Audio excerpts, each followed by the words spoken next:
সুপ্রিয় দর্শক, আসসালামু আলাইকুম। আপনাদের সবাইকে স্বাগত জানাচ্ছি এখনকার আলোচনায়। আপনাদের সঙ্গে আছি আমি সিরাজুল ইসলাম। দর্শক, ইরান যুদ্ধের পর মধ্যপ্রাচ্যের পরিস্থিতি বদলে যাচ্ছে। সৌদি আরব এরই মধ্যে ইরানের সাথে যোগাযোগ করেছে, একইভাবে যোগাযোগ করছে কুয়েত এবং কাতার। তারা চায় আমেরিকা এতদিন ধরে যে নিরাপত্তার গ্যারান্টি দিয়ে আসছে, সেই নিরাপত্তা গ্যারান্টির সোকল্ড নিশ্চয়তা থেকে বেরিয়ে এখন নতুন করে মধ্যপ্রাচ্যকে সাজাতে। এই জন্য তারা ইরানের সাথে সম্পর্ক অন্য মাত্রায় নিতে চায়। এই ধারায় রয়েছে তুরস্ক, মিশর, আর সবার সামনে রয়েছে পাকিস্তান। নতুন মধ্যপ্রাচ্য গড়ে উঠছে, এটা পরিষ্কার। এখানে প্রশ্ন হচ্ছে, এই জায়গায় বাংলাদেশ কি করবে? যদিও বাংলাদেশ মধ্যপ্রাচ্যের দেশ নয়, কিন্তু মধ্যপ্রাচ্যে আমাদের স্বার্থ অনেক বেশি জড়িত। পাশাপাশি মধ্যপ্রাচ্যকে কেন্দ্র করেই বিশ্ব ব্যবস্থায় বড় পরিবর্তন আসতে যাচ্ছে। এই অবস্থায় বাংলাদেশ কোন পথে হাঁটবে, কোন পথে হাঁটা উচিত, কোন পথ বেছে নেওয়া উচিত? সুপ্রিয় দর্শক, আজকের ভিডিওতে এই সব বিষয় নিয়েই বিস্তারিত আলোচনা করব। আশা করি আপনারা সবাই শেষ পর্যন্ত সঙ্গে থাকবেন। আর যদি ভিডিও ভালো লাগে তাহলে লাইক, কমেন্ট, শেয়ার করবেন এবং চ্যানেলটি সাবস্ক্রাইব করে সাথেই থাকবেন। দর্শক, চলুন আজকের এই গুরুত্বপূর্ণ আলোচনায় আমরা একেবারে গভীরে ঢুকে পড়ি। দর্শক, ইরানের বিরুদ্ধে আমেরিকা এবং ইসরায়েল হামলা চালিয়ে 3 থেকে 1 সপ্তাহের ভেতরে 3 দিন থেকে 1 সপ্তাহের ভেতরে সরকার পরিবর্তন করে পুরো মধ্যপ্রাচ্যের চিত্র কিন্তু বদলে দিতে চেয়েছিল। কিন্তু সেটা সম্ভব হয়নি শুধুমাত্র ইরানের দৃঢ়তা, তার সামরিক শক্তি, তার সামরিক কৌশল, তার প্রযুক্তিগত উন্নতি এবং তার যে কৌশলগত অবস্থান, পাশাপাশি রাশিয়া এবং চীনের মতো বড় এবং গুরুত্বপূর্ণ মিত্রের সহযোগিতা, পাকিস্তানের মতো একটা প্রতিবেশী রাষ্ট্রের মৌন সমর্থন এবং মধ্যপ্রাচ্যের যেসব দেশ এতদিন আমেরিকার নিরাপত্তা ছাতার নিচেই ছিল, তারা কিন্তু চুপ থেকেছিল। তাদের এই চুপ থাকাটা সমস্ত দৃশ্যপটকে বদলে দিয়েছে। আমেরিকা ইসরায়েল ঠিকই ইরানের উপরে প্রচণ্ড রকমের হামলা চালালো, যে কথা গতকাল 24শে জুন বুধবার ইরানের জাতীয় সংসদের স্পিকার বাকের কলিবভ আজারবাইজানের রাজধানী বাকুতে একটি সম্মেলনে বলেছেন। সম্মেলনের সাইডলাইনে আজারবাইজানের স্পিকার সাবিহা গাফারোভার সাথে বৈঠকে তিনি বলেছেন, ইসরায়েল এবং আমেরিকা সাম্প্রতিককালে অনেক বড় বড় যুদ্ধের চেয়ে মারাত্মক শক্তি নিয়ে বড় আগ্রাসন চালিয়েছিল, বড় যুদ্ধ চাপিয়ে দিয়েছিল ইরানের উপরে। কিন্তু ইরান সেটা জনগণের উপর ভরসা করে, আল্লাহর উপর ভরসা করে এবং নিজেদের সামরিক সক্ষমতার উপর ভরসা করে দৃঢ় মনোবল নিয়ে প্রতিরোধ করেছে এবং পাল্টা জবাব দিয়েছে। যার কারণে আজকে মধ্যপ্রাচ্যের পরিস্থিতি, সারা বিশ্বের পরিস্থিতি বদলে যাচ্ছে। এই যে ইরান যুদ্ধ যে হলো, এই যুদ্ধকে কেন্দ্র করেই তো এখন সারা বিশ্বের রাজনীতি কেন্দ্র আবর্তিত হচ্ছে। সব জায়গায় তো একই আলোচনা। আমেরিকা এবং পশ্চিমা জগতে টালমাটাল হয়ে যাচ্ছে। কি হলো? কংগ্রেসে এক এক রেজুলেশন পাস হচ্ছে, সিনেটে এক এক রেজুলেশন পাস হচ্ছে। রিপাবলিকান দলে ভাঙন দেখা দিচ্ছে বলা যায়। রিপাবলিকান দলের ভোটারদের ভেতরে হতাশা, তারা সমর্থন প্রত্যাহার করে নিচ্ছে ডোনাল্ড ট্রাম্পের উপর থেকে। রাজনৈতিক বিশ্লেষক, সাংবাদিক সবার ভেতরে একই কথা, কি বড় পরিবর্তন ঘটে গেল এবং আমেরিকা কোথায় কোথায় ভুল করলো, ইসরায়েল কোথায় কোথায় ভুল করলো, ইরান কোথায় কোথায় কোন কোন শক্তির বলে এগিয়ে গেল, এই সমস্ত নিয়েই তো আলোচনা হচ্ছে। ফলে এই কথা বলার একদম যথেষ্ট সুযোগ এবং কারণ আছে যে ইরানকে কেন্দ্র করে, ইরান যুদ্ধকে কেন্দ্র করেই এখন বিশ্বের গুরুত্বপূর্ণ সমস্ত ঘটনাবলী আবর্তিত হচ্ছে। এই রকম একটা প্রেক্ষাপটে গতকাল যেমন বাকের কলিবভ আজারবাইজানের রাজধানী বাকুতে আজারবাইজানের স্পিকারের সাথে বৈঠক করেছেন সম্মেলনের পাশাপাশি, তেমনি বৈঠক করেছেন তুরস্কের স্পিকার কুরতুলমুশের সাথে। তুরস্কের স্পিকারের সাথে বৈঠকেও বাকের কলিবভ নতুন মধ্যপ্রাচ্য গঠন, ইসলামিক জোট গঠন, ইসলামিক শাসন ব্যবস্থা গঠন, এগুলোর আহ্বান জানিয়েছেন তুরস্কের প্রতি। এবং তুরস্ক এই যুদ্ধের সময় যে ইরানকে সাপোর্ট দিয়েছে, এই সাপোর্ট দেওয়ার জন্য বাকের কলিবভ তুর্কি স্পিকারকে, তুর্কি জাতিকে, তুরস্কের সরকারকে ধন্যবাদ জানিয়েছেন। একই দিন অর্থাৎ গতকালকেই সৌদি পররাষ্ট্রমন্ত্রী প্রিন্স ফয়সাল বিন ফারহান তিনি টেলিফোন করেছিলেন ইরানের পররাষ্ট্রমন্ত্রী সৈয়দ আব্বাস আরাকচিকে। এই ফোন আলাপে খুবই গুরুত্বপূর্ণ কিছু কথা হয়েছে। ফোন আলাপে ইরানের পররাষ্ট্রমন্ত্রী আমেরিকা এবং ইরানের মধ্যে যে সমঝোতা হয়েছে সেটা কিভাবে ইমপ্লিমেন্ট করা হচ্ছে, কি কি হচ্ছে, এ পর্যন্ত কী কী আলাপ হলো সুইজারল্যান্ডে, এর বিস্তারিত মোটামুটি সৌদি পররাষ্ট্রমন্ত্রীকে জানিয়েছেন। আর সৌদি পররাষ্ট্রমন্ত্রী ইরানের সাথে সহযোগিতা এবং যোগাযোগ থাকা এগুলোর প্রতি গুরুত্ব দিয়েছেন।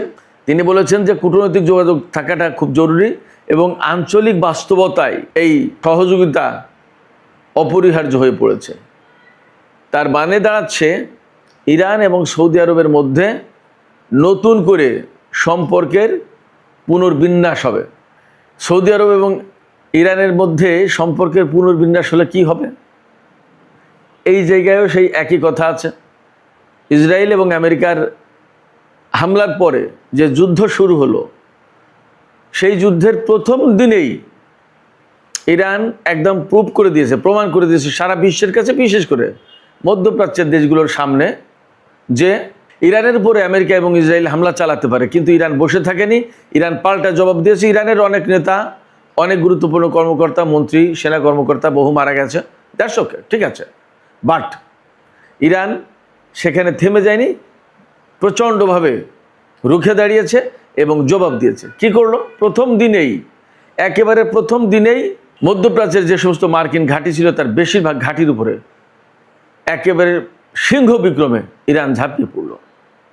এবং দ্বিতীয় দিন অর্থাৎ 1 মার্চ কুয়েতের সেই ক্যাম্প বোয়িং বিমান ঘাঁটি, সেখানে ইরান বিমান হামলা চালিয়েছে। খেয়াল করুন, যুদ্ধের দ্বিতীয় দিনেই, ওই দিন ইরানের হামলায় তো ক্যাম্প বোয়িং একেবারে তছনছ হয়ে গেল।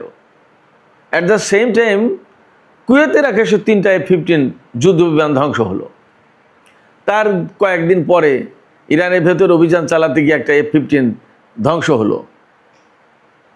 সেই পাইলটকে উদ্ধার করতে গিয়ে কত কীর্তিকলাপ হয়ে গেল, একেবারে অপমানজনক একটা অবস্থা তৈরি হলো আমেরিকার জন্য। তাদের বিমান, হেলিকপ্টার ধ্বংস হয়ে মায়ের খেয়ে বিশ্রী একটা ব্যাপার স্যাপার। এবং সেই অভিযান থেকে ধারণা করা হয় বা বিভিন্ন সূত্রের তথ্য, ইরানের কাছে আমেরিকার বহু সেনা আটক আছে। সেই পাইলট উদ্ধার করার যে অভিযান চালিয়েছিল, সেই পাইলটের গল্প কোথায় গেল?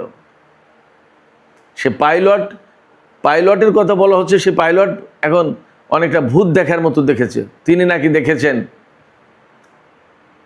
জেলিফিশের মতো ড্রোন আসছিল।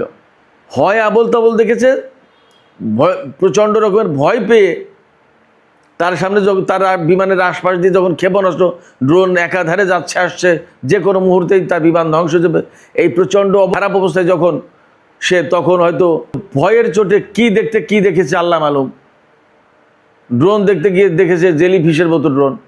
এমন হতে পারে, অথবা এমন হতেই পারে যে ইরান এমন প্রযুক্তি ড্রোন আবিষ্কার করেছে বা বানিয়েছে যা সত্যি জেলিফিশের মতো নাচতে নাচতে ঘুরতে ঘুরতে তার দিকে আসে, তাকে থামানোই যাচ্ছে না, যে দিকে যাচ্ছে সেই দিকেই যাচ্ছে, বিমানকে রক্ষা নেই।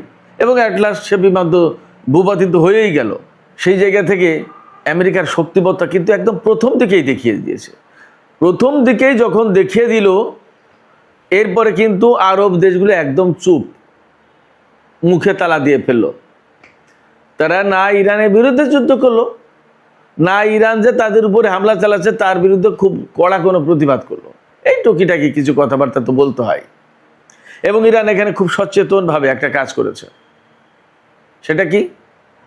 সেটা হচ্ছে এই, ইরান কোনো আরব দেশের সহায় সম্পত্তি নিজেদের মালিকানাধীন যা, তার উপরে হামলা চালায়নি। কোনো রাজা বাদশার দরবারে, প্রাসাদে বা কোনো দেশের রাষ্ট্রীয় সম্পদের উপর হামলা চালায়নি। বিশেষ করে কোথায় হামলা চালিয়েছে? শুধুমাত্র সেই সব জায়গায় যেখানে মার্কিন ঘাঁটি, মার্কিন অবস্থান, মার্কিন সেনারা লুকিয়ে আছে, মার্কিন সামরিক সরঞ্জাম রাখা হচ্ছে, সেই সব জায়গায়। এর ভেতর দিয়ে ইরান ওই যুদ্ধের মধ্যেও আরব দেশগুলোকে বার্তা দিল যে আমরা তোমাদের বিরুদ্ধে না, তোমাদের কাছে যে সমস্ত মার্কিন অবস্থান, ঘাঁটি, সেনা সরঞ্জাম আছে, এইগুলোর বিরুদ্ধে আমরা হামলা চালাচ্ছি। Message clear. অতএব আরব দেশগুলো কিন্তু সেই সময় ইরানের বিরুদ্ধে ইসরায়েল এবং আমেরিকার সাথে জোট বেঁধে যুদ্ধ করেছে একটা দেশ, সংযুক্ত আরব আমিরাত। এবং এটা খুব ওপেন সিক্রেট, পরিষ্কার। সংযুক্ত আরব আমিরাতও বলে, আমেরিকা ইসরায়েলও বলে, ইরানও বলে, সবাই জানে। তো 40 দিনের যে প্রচণ্ড যুদ্ধ, সেই যুদ্ধ চলল। সেই যুদ্ধ চলার পরে হার জিত কার কি হয়েছে তা আমরা পরিষ্কার দেখতে পাচ্ছি।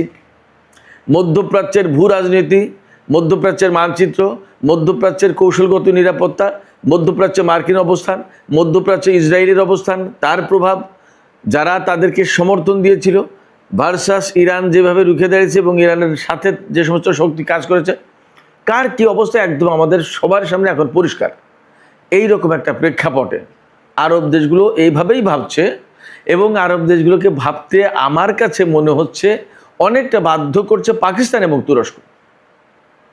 গতকাল এক্সের একটা পোস্টে দেখলাম মার্কিন প্রেসিডেন্ট ডোনাল্ড ট্রাম্প বলেছেন তুরস্কের প্রেসিডেন্ট রজব তাইয়িপ এরদোগান নাকি ইরানের পক্ষে ইসরায়েলের বিরুদ্ধে যুদ্ধ করতে চেয়েছিলেন। ডোনাল্ড ট্রাম্প তাকে নাকি নিষেধ করেছেন যে আপনি এই যুদ্ধে জড়াবেন না। তুরস্ক হয়তো পরিস্থিতির কারণে কথাটা রেখেছে। কথা যদি সত্য হয় সেটা একটা দিক, যদি সত্য না হয় সেটা আর একটা দিক। কিন্তু এই মুহূর্তের বাস্তবতা হচ্ছে ইরান যুদ্ধের পরে তুরস্ক এবং পাকিস্তান যথেষ্ট নড়ে চড়ে বসেছে, আমরা দেখতে পাচ্ছি। এবং যা পরিস্থিতি, তাতে আমি যে ভিডিও করি তাতে আপনারা যারা দেখেন তাদের ভেতরে বেশিরভাগ মানুষের ভেতরে কতগুলো প্রত্যাশা আছে আপনারা কমেন্টে জানান, আমি বুঝতে পারি। সেটা হচ্ছে পাকিস্তান, তুরস্ক তারা যে উদ্যোগ নিয়েছে, এই উদ্যোগের সাথে ইরান তো আছেই, সৌদি আরব, কাতার, কুয়েত, এই সমস্ত দেশগুলো মিলে একটা যদি আঞ্চলিক জোট করে, তাহলে কিন্তু মধ্যপ্রাচ্যে আমেরিকা যে নিরাপত্তা দিয়ে আসছিল এতদিন, সেই নিরাপত্তার কোনো প্রয়োজন হয় না। এখানে একটা কথা থাকতে পারে যে এতদিন তো ইরানের বিরুদ্ধে ছিল এই সমস্ত আরব দেশ, এখন যদি ইরান প্রতিশোধ নেওয়ার চেষ্টা করে, প্রথম কথা হচ্ছে ইরান সবসময় বলে এসেছে তারা প্রতিশোধ নেবে না, তারা আরব দেশগুলো বা প্রতিবেশী দেশগুলোর বিরুদ্ধে কখনো সামরিক শক্তি জড়ো করেনি, সঞ্চয় করছে না, এই সামরিক শক্তি গড়ে তুলছে না। এই সামরিক শক্তি শুধুমাত্র বিদেশিদের জন্য, যারা এই অঞ্চলে গোলমাল, গোলযোগ এবং সংকট সৃষ্টি করে। সেটা তো হয়েই গেল, তার প্রমাণও আমরা দেখলাম। এরপরেও যদি আরব দেশগুলো মনে করে যে না, ইরানের কাছ থেকে হয়তো পর্যাপ্ত নিরাপত্তা পাওয়া যাবে না, এই জায়গায় গ্যারান্টার হতে পারে পাকিস্তান এবং তুরস্ক, গ্যারান্টার হতে পারে, মধ্যস্থতাকারী হতে পারে, এবং প্রয়োজনে আরব দেশগুলোর সাথে ইরানের একটা নন অ্যাগ্রেশন প্যাক্ট, একটা ডিল হতে পারে যে ইরান আরব দেশগুলোর সাথে একটা চুক্তিতে আসবে যে আরব দেশগুলো ইরানের বিরুদ্ধে কোনো যুদ্ধ করবে না, আর ইরান আরব দেশগুলোর বিরুদ্ধে যুদ্ধ করবে না, ব্যাস শেষ হয়ে যায়। একদম সহজেই কাজটা হয়ে যায়, এবং এই কাজটা সহজে করতে পারে পাকিস্তান এবং তুরস্ক। এবং আমি ব্যক্তিগতভাবে মনে করি ভেতরে ভেতরে সেই কাজ চলছে, অনেকটা এগিয়েছে।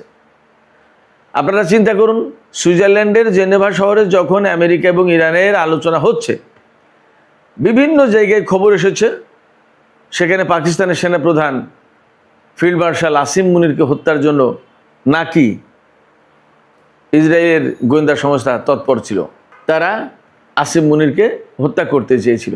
আমি নিশ্চিত তথ্য বলছি না, বিভিন্ন জায়গায় এই খবর ভেসে বেড়াচ্ছে, আপনারা এর মধ্যে মনে হয় শুনেছেন অনেকেই। এই জায়গা থেকে আমি বলছি। পরে পাকিস্তান ওমানের মাধ্যমে ইসরায়েলকে মেসেজ দিয়েছে যে পাকিস্তানের প্রতিনিধি দলের বা ওই আলোচনায় যদি ইসরায়েল কোনো রকমের হস্তক্ষেপ করে বা কাউকে হত্যা করে, কোনো হত্যাকাণ্ড চালায়, তাহলে ইসরায়েলের মানচিত্র আর আস্ত থাকবে না। পাকিস্তান সরাসরি পারমাণবিক হামলা চালাবে ইসরায়েলের উপরে, এবং এটা হবে, ইসরায়েল রক্ষা পাবে না। এইরকম একটা হুমকি দেওয়ার পরে ইসরায়েল থেমেছে। এই ঘটনা সত্য হোক মিথ্যা হোক, এ কথা একদম পরিষ্কার। ইরান, ইসরায়েল, আমেরিকার যুদ্ধ শুরু হওয়ার পর অত্যন্ত সক্রিয় রয়েছে পাকিস্তান যুদ্ধ থামানোর জন্য, আঞ্চলিক স্থিতিশীলতা প্রতিষ্ঠার জন্য, এবং এর ভেতর দিয়ে প্রকৃতপক্ষে মধ্যপ্রাচ্যের যে দেশগুলো তথা মুসলিম স্বার্থ রক্ষা হয়, এই চেষ্টা করেছে। এবং এই চেষ্টায় ভীষণভাবে সমর্থন দিয়েছে তুরস্ক, সাথে তো অবশ্যই মিশর ছিল। আমরা মিশরের শাসককে পছন্দ না করতে পারি, সেটা ভিন্ন কথা, বা অনেকে পছন্দ নাও করতে পারে, সেটা ভিন্ন কথা। তুরস্কের এরদোগানকে অনেকেই বলেন যে উনি কথা বলেন, কাজে তো আসলে দেখি না, সবই ঠিক আছে, কিন্তু এই প্রেক্ষাপটে কে কী ভূমিকা রেখেছে, দ্যাট ইজ ইম্পর্ট্যান্ট। এই জায়গা থেকে আমি বলবো যে পাকিস্তান যেহেতু এই যে মধ্যস্থতা করা, আঞ্চলিক একটা শক্তি গড়ে তোলা, বা আঞ্চলিক জোট করা, বা আঞ্চলিক দেশগুলোর সাথে পারস্পরিক সম্পর্ক নতুন করে জোড়া দেয়া, এইগুলোর কাজে যেহেতু পাকিস্তান একদম সামনের সারিতে রয়েছেন, ফ্রন্ট লাইনে রয়েছেন, সেক্ষেত্রে পাকিস্তান গুরুত্বপূর্ণ একটা ভূমিকা রাখছে এখানে। আমি বাংলাদেশ প্রসঙ্গে পরে আসছি। এই জায়গায় মধ্যপ্রাচ্যের যে দেশগুলোর ভেতরে আন্তঃসম্পর্ক করে দেওয়ার কাজ করছে, সেই কাজটা খুবই গুরুত্বপূর্ণ, এবং আমি ব্যক্তিগতভাবে দেখছি ইরান কিন্তু সেটা ওন করছে। পাকিস্তানের ভূমিকাটাকে ইরান ওন করছে, এবং তার কারণে পাকিস্তানকে স্পেশালি ধন্যবাদ দেওয়ার জন্য, শুধুমাত্র ধন্যবাদ দেওয়ার জন্য না, আরও কিছু ছিল বলছি, ধন্যবাদ দেওয়ার জন্য ইরানের প্রেসিডেন্ট মাসুদ পেজেশকিয়ান সুইজারল্যান্ড আলোচনা প্রথম দিন যেদিন হলো, তারপরের দিনই কিন্তু পাকিস্তান সফরেছেন এবং পুরো পাকিস্তানি জাতিকে, সরকারকে ধন্যবাদ জানিয়েছেন। এর পাশাপাশি যা হয়েছে সেটা হচ্ছে পাকিস্তানের সাথে ইরানের কৌশলগত এবং নিরাপত্তাগত সম্পর্ক গড়ে তোলার ব্যাপারে আলোচনা হয়েছে, এবং সেটা হতে যাচ্ছে। তার মানে দাঁড়াচ্ছে একেবারে পাকিস্তান পর্যন্ত কিন্তু পুরো মধ্যপ্রাচ্যের মানচিত্র একটা নেটওয়ার্কের ভেতরে চলে আসলো।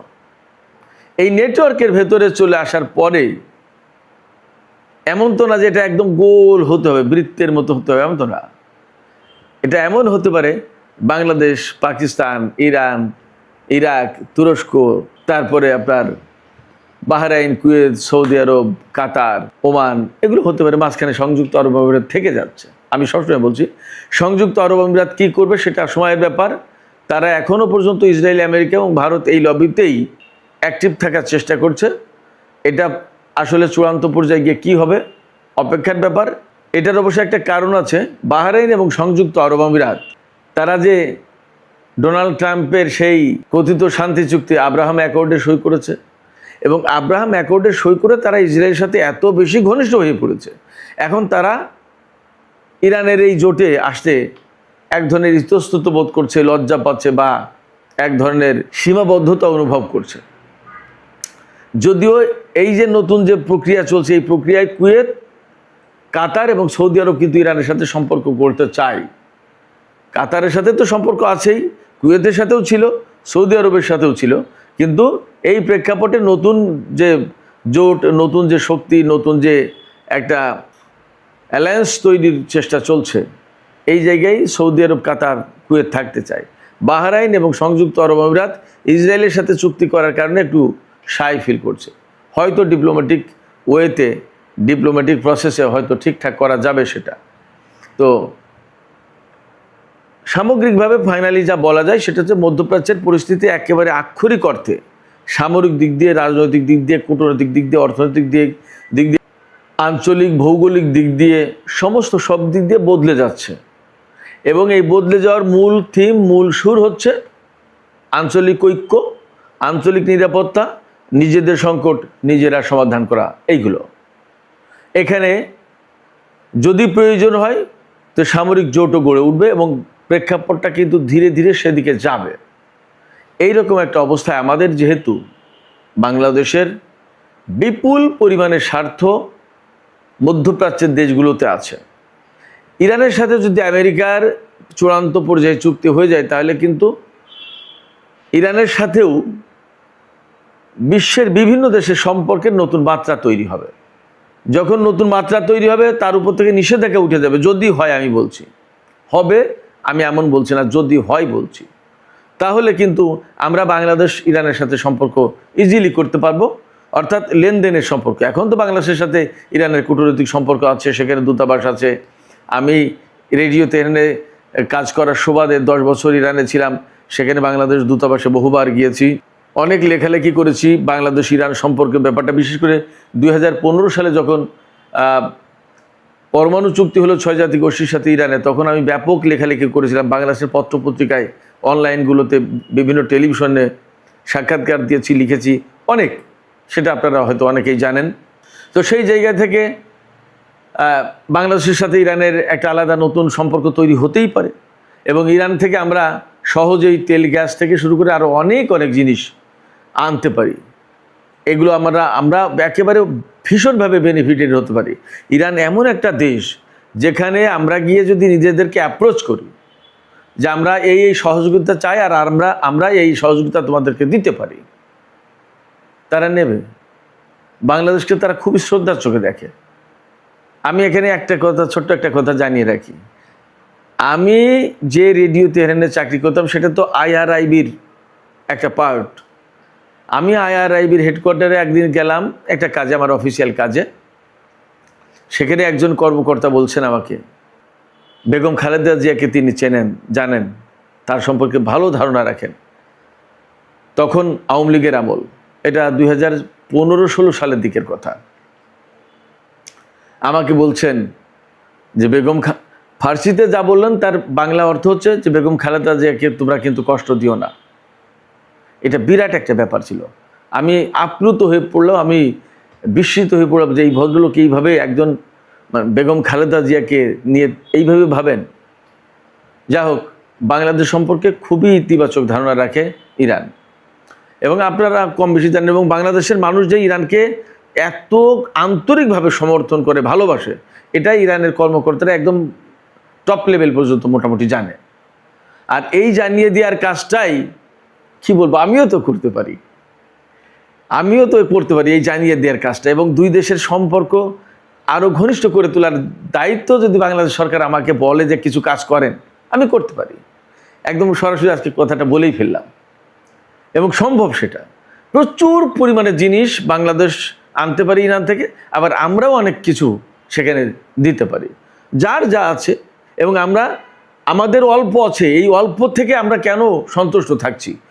এমন সময় এসেছে, এখন পরিবর্তন হতেই হবে, আমাদেরকে বদলে ফেলতেই হবে। আমাদের প্রোডাকশন, আমাদের ক্যাপাসিটি, আমাদের রপ্তানি বাড়াতেই হবে।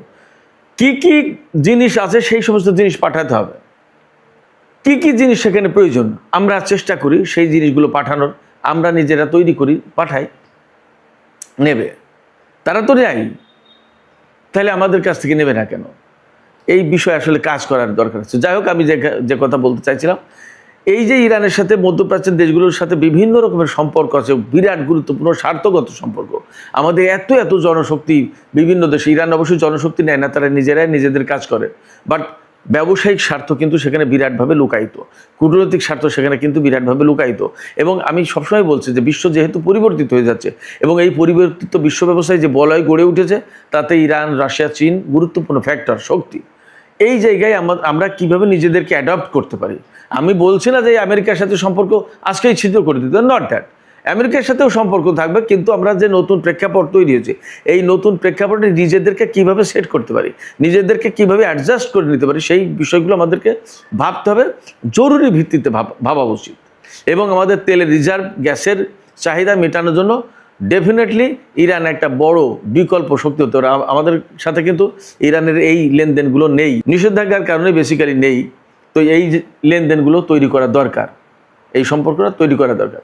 অ্যাট দ্য সেম টাইম আরও যে সমস্ত পাকিস্তান থেকে শুরু করে তুরস্ক পর্যন্ত, ওপাশে সৌদি আরব, এপাশে ওমান একদম কোনায়, এই যে বিরাট একটা বলয়, এই বলয়ের যেভাবে জোট, সহযোগিতা, আদার যা কিছু গড়ে ওঠার সম্ভাবনা তৈরি হয়েছে, এই সম্ভাবনায় আমরা নিজেরা কিভাবে সেট করে ফেলতে পারি, নিজেদেরকে কিভাবে অ্যাডজাস্ট করতে পারি, সেটা ভাবার দরকার। এখনই দেরি করার কোনো সুযোগ নেই।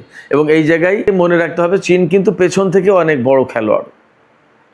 আমাদের ডিপ্লোমেসি আমি মনে করি এখনও খুব সঠিকভাবেই এগিয়ে যাচ্ছে। আমি প্রত্যাশা করব এই সঠিকভাবে আরও সামনে, আরও পশ্চিমে এগিয়ে যাক। আপনাদের সবাইকে ধন্যবাদ জানিয়ে আজকের আলোচনা শেষ করতে চাই। তবে যাবার আগে আমি আপনাদের কাছে জানতে চাই, আপনাদের কাছে প্রশ্ন, আসলে আমাদের ডিপ্লোমেসি, আমাদের কৌশল এই মুহূর্তে খানিকটা মধ্যপ্রাচ্য কেন্দ্রিক হওয়া উচিত কিনা, দরকার কিনা, আমরা কিভাবে এই জোটের দিকে এগিয়ে যেতে পারি? আপনাদের মতামত কি, আপনাদের বিশ্লেষণ কি, ছোট করে কমেন্টে জানাতে পারেন। আপনাদের সবাইকে অনেক অনেক ধন্যবাদ। আল্লাহ হাফেজ।